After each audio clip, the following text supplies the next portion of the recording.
What's up guys? Sid Gaming nga pala ulit. At ang pag-uusapan naman natin ngayon is kung paano nga ba naglalagay ng sound effect ang mga live streamer. So, kung bago ka pa lang sa channel ko, make it sure subscribe.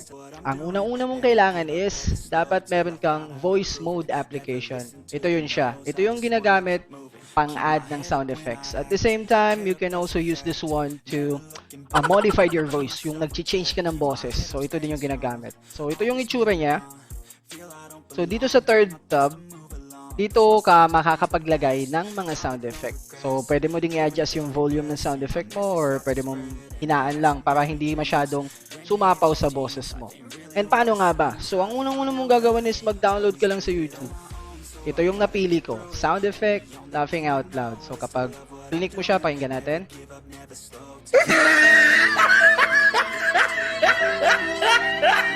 So, yan yung sound effect. So, kukunin muna natin siya. And pagdating sa download, paano siya i-download, I highly suggest gamitin nyo tong ytmp3.cc.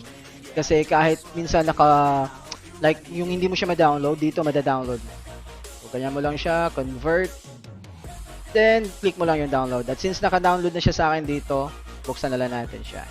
Then, ganito lang siya kasimple kung paano siya ilagay. Add new sound. Tapos, punta ka ng download. Then, hanapin mo siya. Click natin. Then, nasa baba na siya. Mamimili ka na lang ng hotkey na gagamitin mo. Kung anong hotkey gusto mong gamitin. So, for example, lagay natin is number 8. Then, click OK. Yan. Pag click mo yung number 8,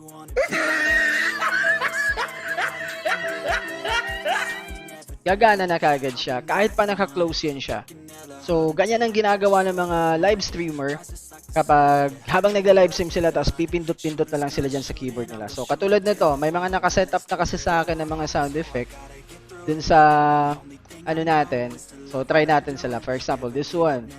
Numpad 1. So, ito yung sa numpad ko. Pag click mo siya, number 2. Gunggong! Barinig kita sa mukha eh! Number 3. Gago! Yun, yung mga kilala natin. Number 4. 5. 6. Wala awat ha!